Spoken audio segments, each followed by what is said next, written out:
My son-in-law called me a washed-up shop teacher at his tech company's investor gala. While everyone laughed and my daughter stayed silent, I just smiled, finished my water, and quietly left the ballroom.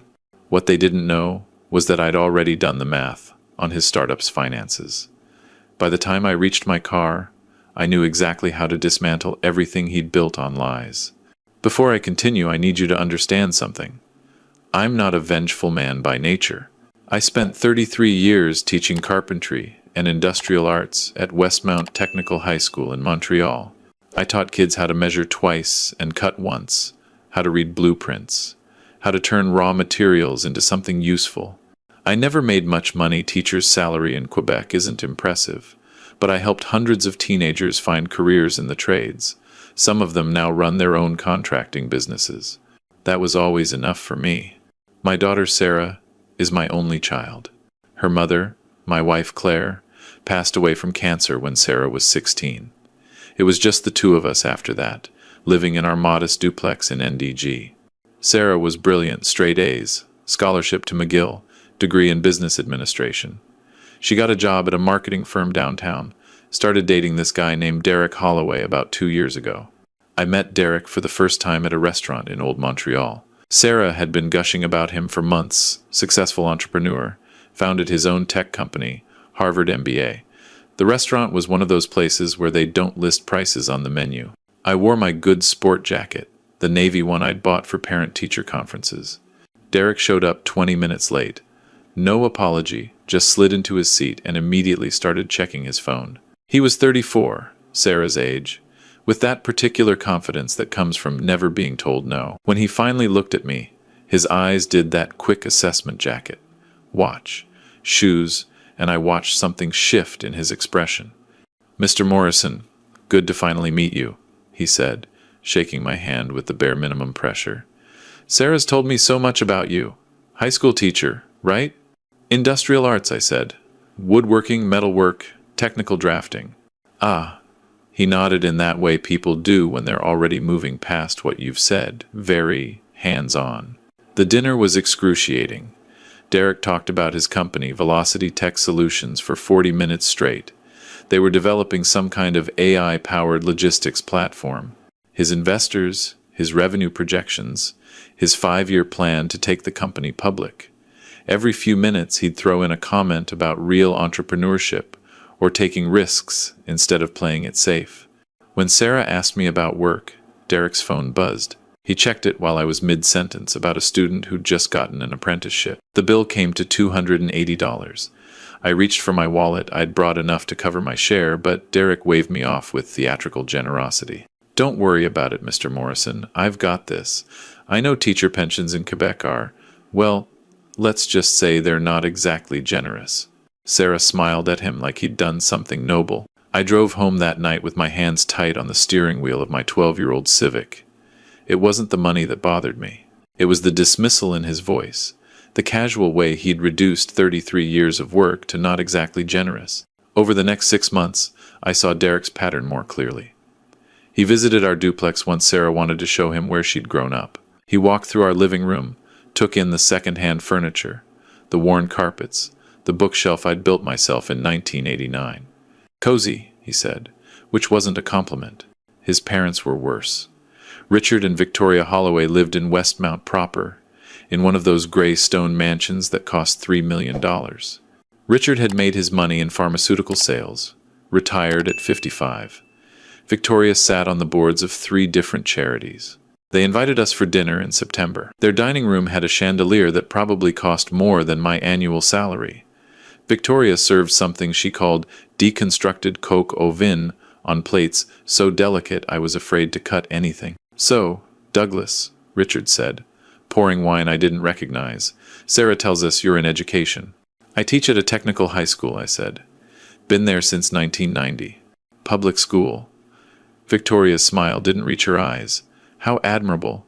It must be so rewarding, working with those kinds of students. I knew what she meant.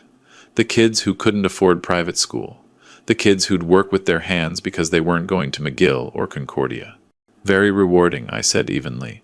"Many of my students make excellent livings in the trades. Electricians, welders, cabinet makers. Good, honest work. Of course, Victoria said, though I imagine Sarah might want something more for her own children someday. Financial security, opportunities, the right schools. Sarah looked down at her plate.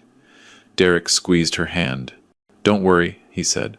I'll make sure Sarah and our future family are very well taken care of.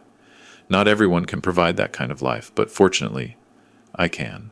He looked at me when he said it. I finished my meal in silence. 3 weeks later, Sarah called me with news. Derek had proposed. She was ecstatic, talking about wedding venues and dress shopping. I told her I was happy for her, and I meant it. She deserved happiness. But something cold was settling in my chest. The engagement party was at Derek's office in downtown Montreal, a converted warehouse in Griffintown with exposed brick and those industrial light fixtures that cost $2,000 each. Velocity Tech Solutions occupied the entire third floor. About 70 people attended. Derek's employees, some investors, friends of the family. I arrived in my good jacket again. The party was already in full swing. Sarah found me by the entrance, beautiful in a cocktail dress I'd never seen before. Dad! I'm so glad you're here. She hugged me, then pulled back, her smile faltering slightly. Listen, Derek's about to do a toast. He's a bit nervous about the investors being here, so if anyone asks, maybe just, keep it general about your work. What do you mean? Just. Derek's worried that some of his investors are old-fashioned.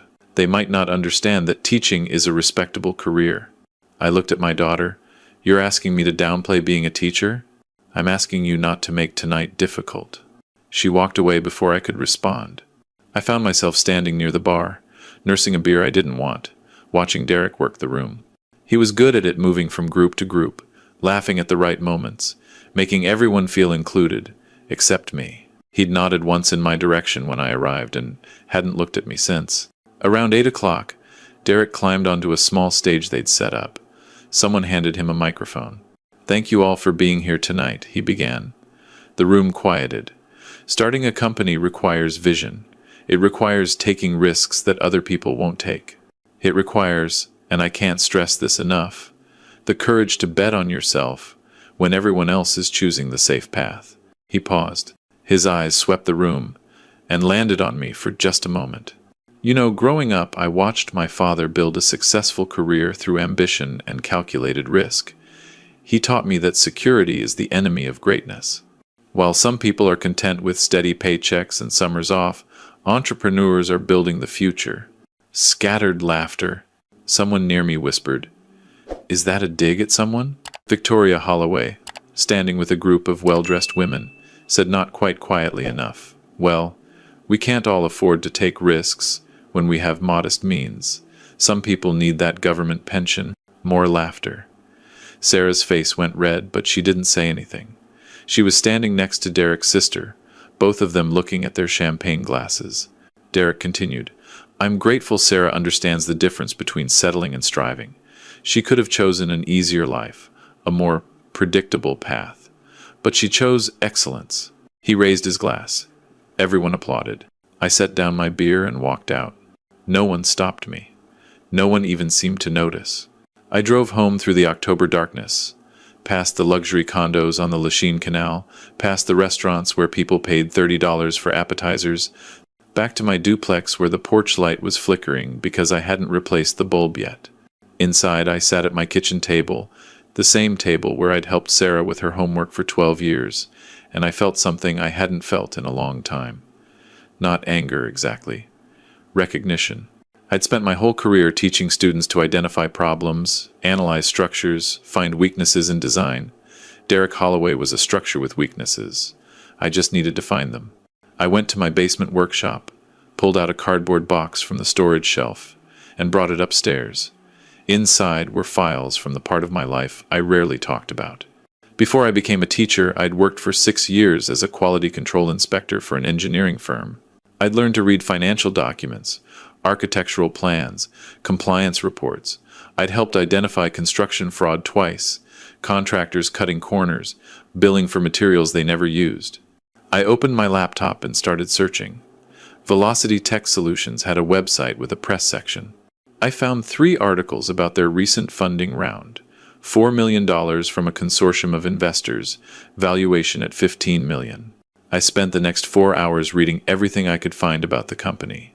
Their product was an AI logistics platform that supposedly optimized delivery routes for e-commerce companies. Very technical, very impressive sounding. But something felt off about the numbers in their press releases. The next morning I called an old colleague from my engineering firm days.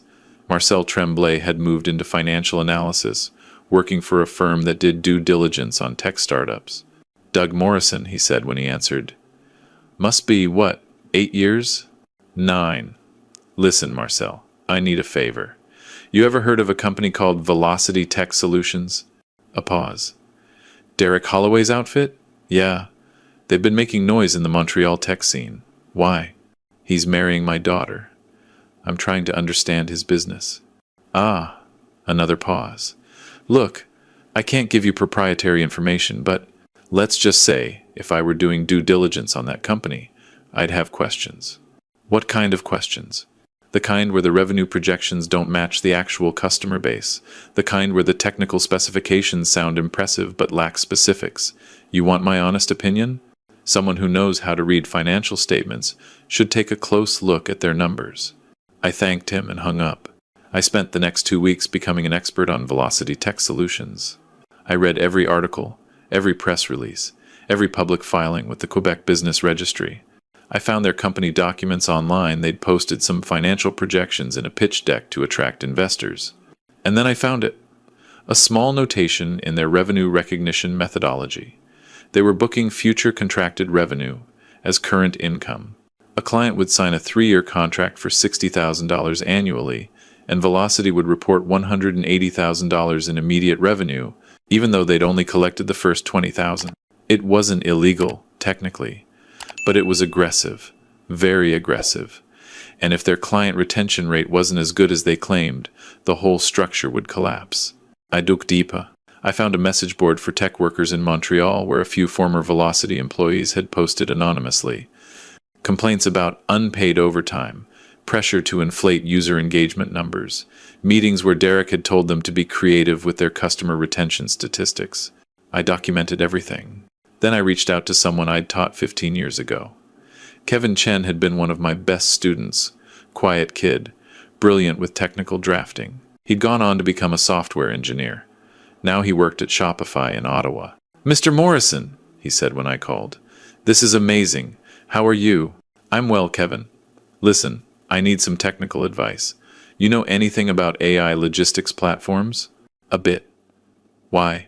I explained what I'd found about Velocity Tech Solutions, left out the personal connection, just framed it as curiosity. Kevin was quiet for a moment. You're talking about Velocity? Yeah, I've heard things. Their technology isn't as sophisticated as they claim. A friend of mine interviewed there last year. He said their AI is basically just an optimization algorithm from the early 2000s with a new interface. Nothing proprietary, nothing innovative. He turned down the job. Is that something investors would care about? If they knew, absolutely. If you're valuing a company at $15 million based on proprietary technology, and it turns out there's no proprietary technology, that's fraud, Mr. Morrison. I thanked him and added this to my documentation. By mid-November, I had a file folder 2 inches thick. Revenue recognition issues, inflated user metrics, technology that was essentially purchased open-source software repackaged, customer contracts that were dramatically overstated. None of it was conclusive proof of fraud, but together it painted a picture of a company built on exaggeration at best, lies at worst. The wedding was planned for January 14th at the Mount Royal Club. $800 per plate. 150 guests. Sarah had asked me for my guest list. I'd given her 5 names, 3 former colleagues and 2 old friends. 2 weeks later, she'd called to say the venue had capacity constraints. Only 2 of my guests could come. I didn't argue. The week before Christmas, Derek's company held their annual investor gala at the Marriott Chateau Champlain. It was a big event. Investors, clients, tech media, even a reporter from the Montreal Gazette. Derek had invited Sarah, obviously, and she'd asked if I wanted to come. Derek said it would be good for me to network, she explained. And I thought, maybe you'd like to see his world, see what he's built. I said yes. I bought a new suit for the occasion. Nothing extravagant, but well-tailored charcoal gray. I looked like someone who'd spent 33 years earning a respectable living, which is exactly what I was. The ballroom was decorated like something from a tech conference, blue LED lighting, massive screens showing Velocity Tech's metrics and growth projections, tables with those high cocktail chairs that are designed to keep people from sitting too long. I arrived at 7. Sarah found me immediately, looking stressed. Dad, thank God. Listen, Derek's really nervous about tonight. Some major investors are here, and he's doing a presentation. Just be supportive, okay? When have I not been supportive? She gave me a look that suggested she had thoughts about that, but didn't voice them. The presentation started at 8.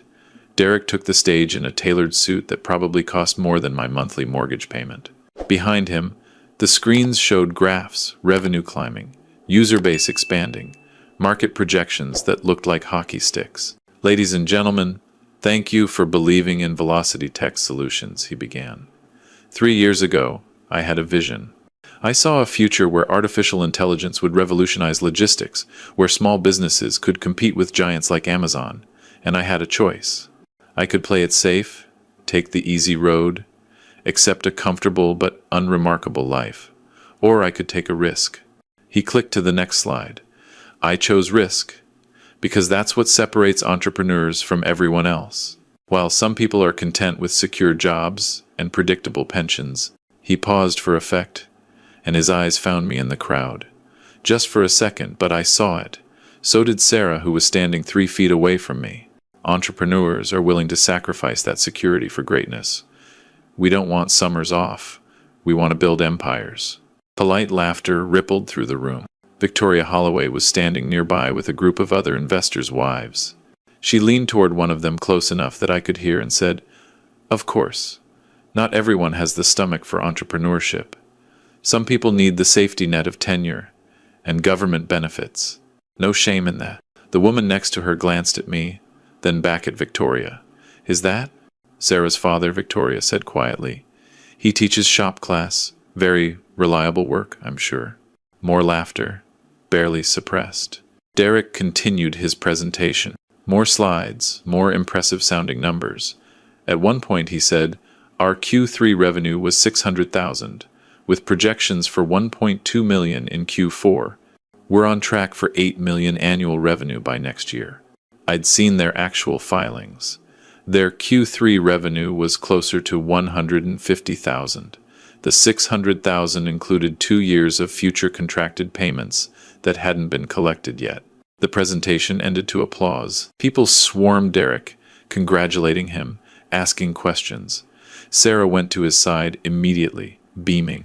An hour later, after the formal presentation, Derek worked the room with a microphone, doing informal Q&A with investors. He made his way near where I was standing with my water glass, talking to a group of younger employees. One of them, clearly several drinks in, said loud enough for everyone to hear, "Derek, man, where'd you get the confidence? Like, my dad wanted me to be an accountant, something safe. How'd you know to ignore that?" Derek laughed.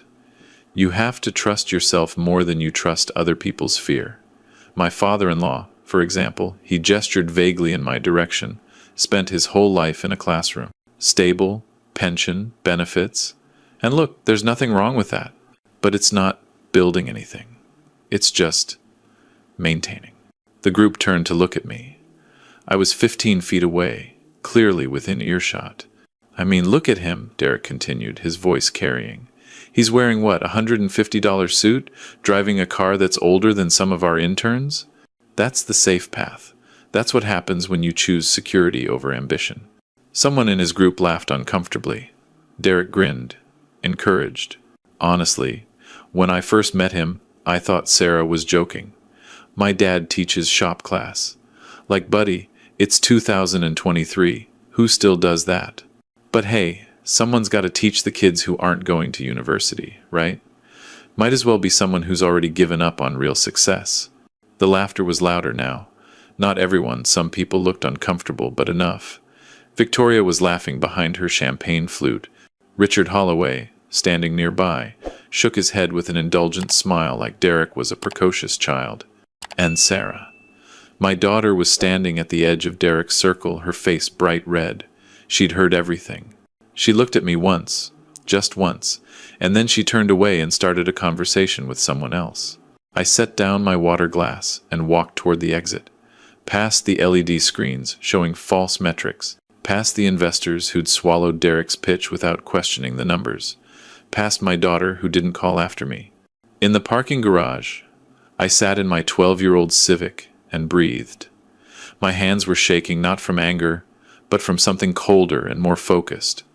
Clarity. I drove home, went straight to my basement workshop, and pulled out the file folder I'd been building for 2 months. Everything was documented.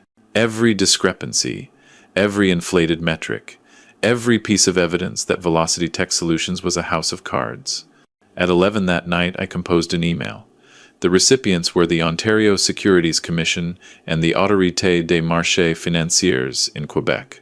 The subject line was, "Formal complaint regarding revenue recognition, practices, and material misrepresentation by Velocity Tech Solutions Incorporated."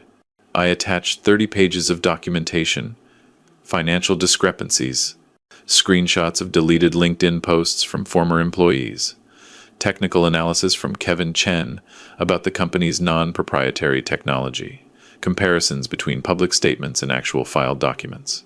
I didn't sign it with my name. I used a temporary email address and routed it through a VPN, something a former student who worked in IT security had taught me about.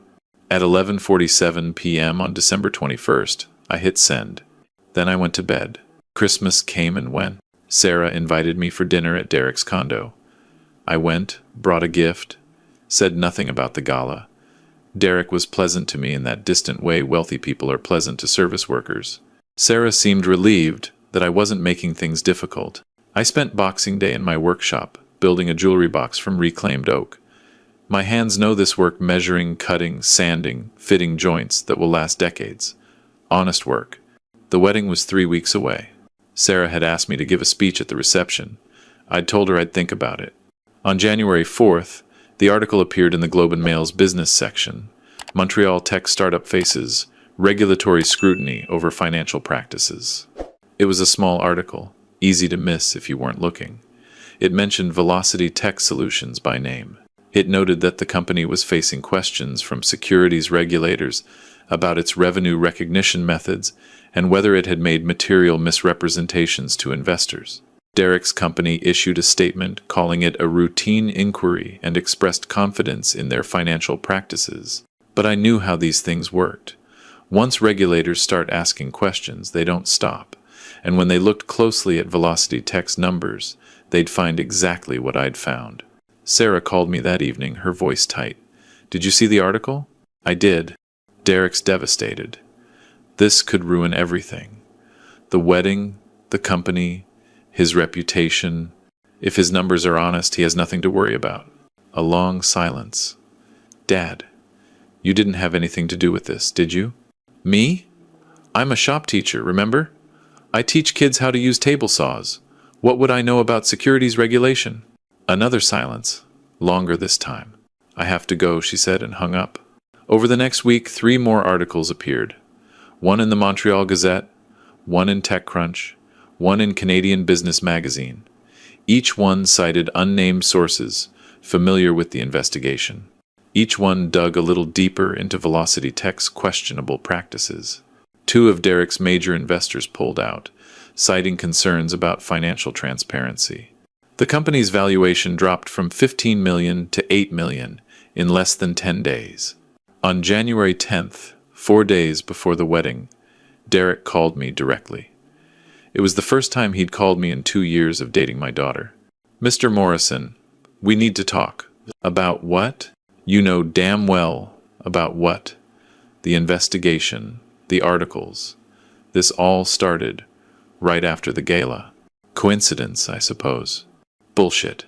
His voice was hard now, the polished entrepreneur persona gone. "I know this was you. I don't know how, But I know. Derek, I'm a 62-year-old shop teacher. I don't have the kind of connections or knowledge to trigger a securities investigation. But if the regulators found problems with your company, maybe you should ask yourself why those problems existed in the first place. You're trying to destroy my company. I didn't create the problems they're finding. You did. He hung up. The wedding went ahead as planned. I wore my new suit. I sat where I was assigned, table 19, near the kitchen doors, with cousins of Derek's I'd never met. Sarah was beautiful walking down the aisle, and for those 3 minutes, I forgot everything else and just watched my daughter. The reception was formal and expensive and perfectly choreographed. I sat quietly through dinner, through the speeches, through Derek's toast where he thanked his parents for showing him what success looks like. I didn't give a speech. Sarah had quietly removed me from the schedule. At the end of the night, as guests were leaving, Derek approached me. We were standing by the coat check, alone for the first time. I don't know exactly what you did, he said quietly, but it's not over. My lawyers are looking into everything, and when they find proof, You'll what? I met his eyes. Sue me? For what? I haven't done anything illegal. I haven't lied about you. I haven't harassed you. If there's an investigation into your business practices, that's between you and the regulators. His jaw clenched. You're a bitter old man who couldn't handle that your daughter chose someone successful. No, I said. I'm a father who taught his daughter to value honesty. You should try it sometime. I left him standing there and drove home. 2 weeks after the wedding, the final blow came. The Autorité des Marchés Financiers released their preliminary findings. Velocity Tech Solutions had materially misrepresented their revenue by booking multi-year contracts as immediate income. They'd inflated their user base by counting trial accounts as active subscribers. Their proprietary AI technology was in fact open-source software with minimal modifications. The company's valuation dropped to $3 million. 5 investors sued for fraud. Derek's board of directors voted him out as CEO. Sarah didn't call me. I went back to teaching. In February, I started a new semester with a class of grade 11 students learning basic woodworking. One of them, a kid named Marcus who'd been bouncing between foster homes, showed real talent with a chisel. I stayed after class twice a week to work with him. In March, on a Sunday morning, there was a knock at my door.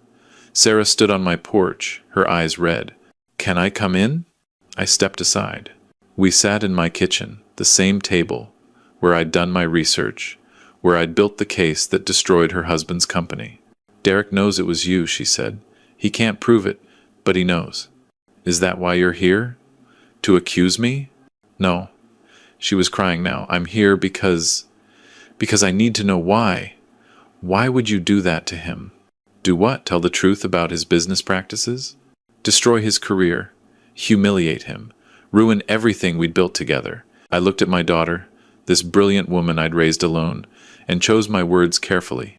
At that gala, Derek called me a failure. He mocked my career, my car, my clothes, everything I've built in 33 years. He did it publicly, deliberately, to humiliate me.